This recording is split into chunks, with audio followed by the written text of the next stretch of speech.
Welcome, everyone, to League of Leaders. On this week's episode of Hot Topic Tuesday, Zach Sooty and Al Fragnolo are going to talk about some topics that interested us over the weekend. And Al, I want to talk about something that was pretty strange. I find strange. Joe West, longtime MLB umpire, ejected Mike Rizzo, the Washington Nationals GM, while standing in one of the luxury boxes by himself. Have you seen anything like this? What are your thoughts on this? Yeah, I mean, I've never seen anything like it. I think it's kind of ridiculous. Joe West is obviously a longtime umpire. I'm sure he's pretty well respected around the league. I would have to imagine. But based on what I've heard, apparently Washington Nationals general manager Mike Rizzo was heckling some of the umpires during the game, arguing about some strikes up there. And obviously, when you have no fans, you can hear every little sound, every little comment that's coming from the dugout, or whether it's coming from the press box or a suite. And in this instance, Mike Rizzo in a suite all by himself. I get it. You have to wear a mask. But there's been times where we see players walking around in the dugout that aren't wearing masks either. And we have never seen an instance like this where somebody's kicked out. So I'm all about abiding by the rules and everything like that. But in this instance, I think Joe West was maybe trying to flex his authority a little bit. They probably got frustrated, at Rizzo arguing some of the balls and strikes, if that is indeed what the case was. But it appears when you look at things that nobody was in that suite except Mike Rizzo. So if he's all there by himself in the upper level, I don't see how him not wearing a mask is going to do any harm to anybody out there on that field. So I think it's a little bit ridiculous, but that's just my stance on it. I thought it was kind of comical, if you ask me. But Zach, I mean, your thoughts, any input from you? Well, I think, with Joe West, you said about flexing his authority. I don't think I've ever seen him do that before, especially Joe West, right? Right.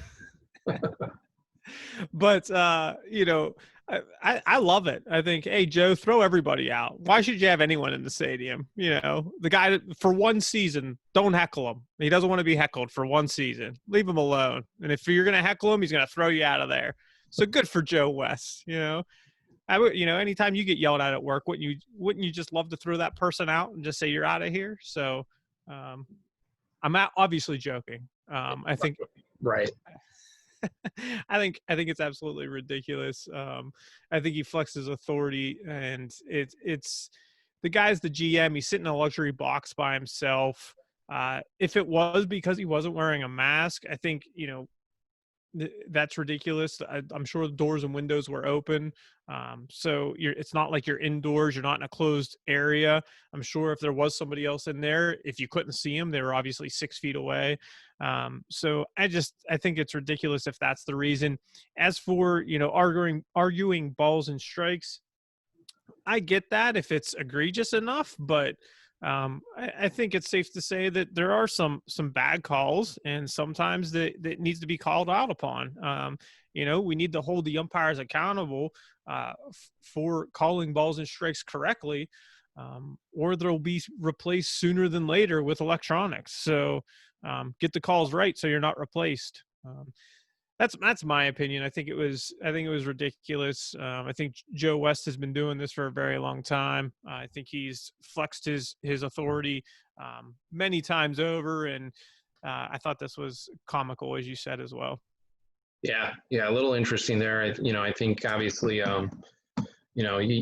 you can't listen to everything that's being said that's going on out there right now. Obviously, like I mentioned too, you're going to hear every little sound when there's no fans. So you got to kind of just close your ears a little bit and let things go. If it's constant over and over and over again, arguing strikes and balls, maybe, but yeah, a little bit ridiculous, but yeah, definitely a little bit entertaining, I guess to say. Yes. So anyway, next topic we'll shift to Zach, and I'll ask you a quick question here. This was brought up just the other day. Just announced that DeAndre Hopkins signed a 2-year extension with the Arizona Cardinals worth $54.5 million. From my understanding, that makes his entire contract 5 years, close to $95 million, which makes him the highest paid non-QB ever. The interesting aspect to DeAndre Hopkins is that he represented himself. He didn't have an agent in this deal, negotiated, it said about 90 to 95% of this was all negotiated on his own, worked out by himself with the general manager and ownership of the Cardinals. What are your thoughts about DeAndre Hopkins acting as his own agent, representing himself?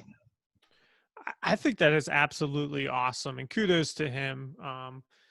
At first when I heard about it, I wondered what the reason would that is for that. Why negotiate on your own behalf? Agents typically, from what I've read, take 2 to 3%. So it's a small margin. They typically take more on the uh, other contracts you're going to sign with promotional and advertising and things like that. So that's typically where agents really capitalize on their percentages. So 2 to 3%. Obviously on 54 million would be a significant figure to many of us, but for an NFL player, that 2 to 3% probably could have been the difference that an agent could have got him. So to see that he got that deal, and probably similar to what an agent would have got, what interested me most was um, a conversation you and I had earlier today, was that he is aspiring to be a general manager or a front office executive. So I think that just shows his talent, his skill, his drive to say, hey, I'm going to prove you that I can do this as a player. Just wait until I retire and I have the time to really focus on this. So I think that's the most interesting part, is he's doing it, to show that he has the bandwidth to stretch himself for life after football in an executive position. And I think there needs to be more of that from the players, and especially African American players. I think that is awesome. I think that's a way to get into the front office for him and get there quickly soon after he retires. So I think his character, for one, is undoubtedly very high character, moral, with his family, his personal life. It's no secret to the challenges he's had and his family has faced. So he seems like a very good person, a very good dude. I'm happy for him. I think it's awesome, and I hope this does show that he does have the bandwidth to be an executive in the NFL one day. How about you? What do you think? Yeah, that's awesome. All good points, and I personally love it as well, just like you do, Zach. I think you mentioned what's the reasoning behind it? What would cause somebody to want to make a decision like this and do this, and ultimately, who is going to have DeAndre Hopkins' best interest? It's probably going to be DeAndre Hopkins, right? You would hope that your agent has your back. But again, as you mentioned, they're going to get a slight percentage of that. You never know if an agent might be trying to just kind of push a deal super quick, so that's done and over with. He can move on to his next client. We don't know that. So I think DeAndre Hopkins took a chance here, and I think it worked out in his favor. And I love, as you alluded to, the fact that he wants to aspire to be a general manager when his playing time is done. Obviously, his playing career speaks for itself. He is a phenomenal athlete, a fantastic wide receiver, one of the best that the game has seen in a long, long time. But when he does these little things like this, where he can say, "Hey, I can work on negotiating. I can work on negotiating deals." Obviously, from a player aspect, he's trying to negotiate as much money as he potentially could. If he's the general manager, I think he's going to take the opposite spectrum. Obviously, probably trying to save his organization some money and not give fat deals. But again, this I think that it gave him a lot of experience, and I think, like I said, he went out, he took a chance, and it worked out extremely well for him.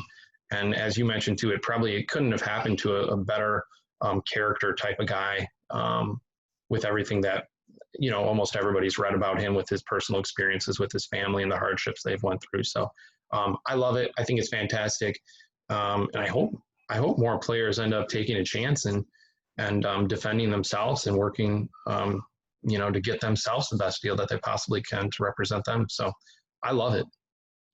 So with that wide receiver core in Arizona now, I mean, you got DeAndre Hopkins and Larry Fitzgerald. You want to talk about two high character guys in all of professional sports, not just the NFL.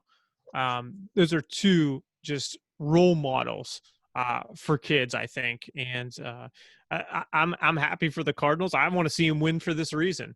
Kyler Murray, hopefully he comes out and has a great year. And with Larry Fitzgerald, DeAndre Hopkins, I mean, they're really putting themselves in a position to win this year. But you also mentioned fat contracts. And I want to spin this a little bit and have a quick conversation.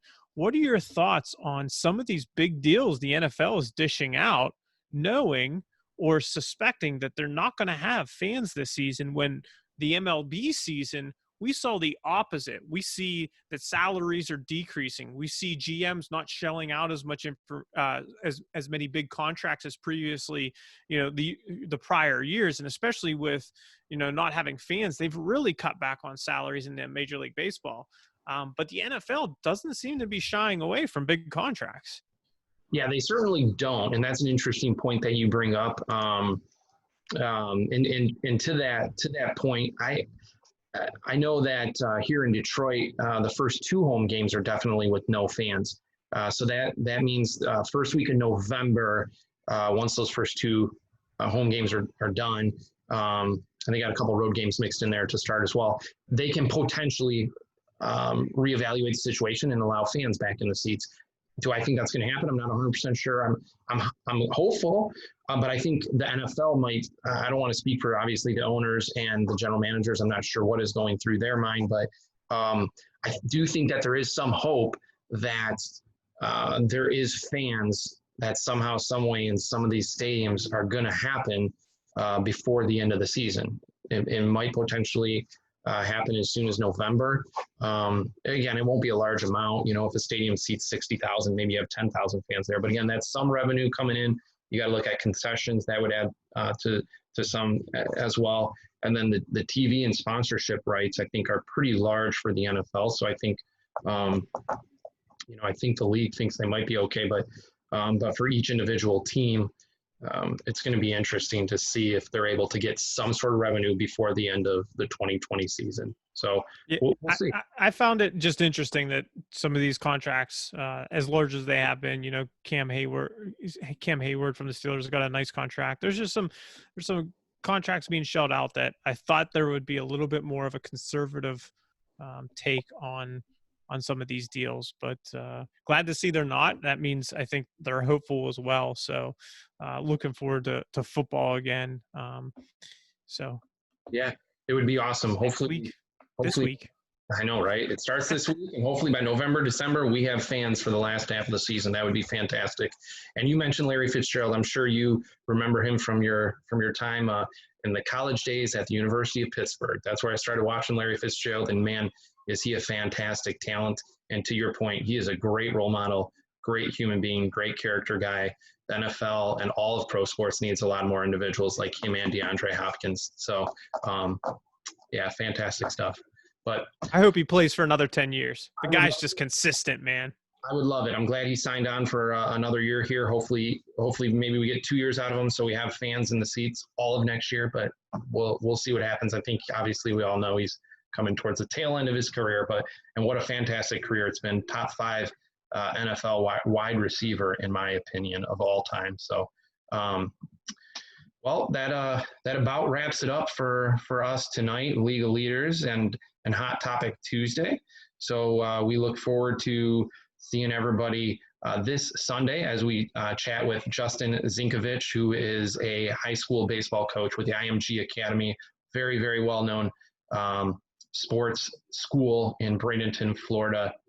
We look forward to chatting with him on Sunday. We hope you tune in for that, and we hope you join us next Tuesday for Hot Topic Tuesday. Thanks.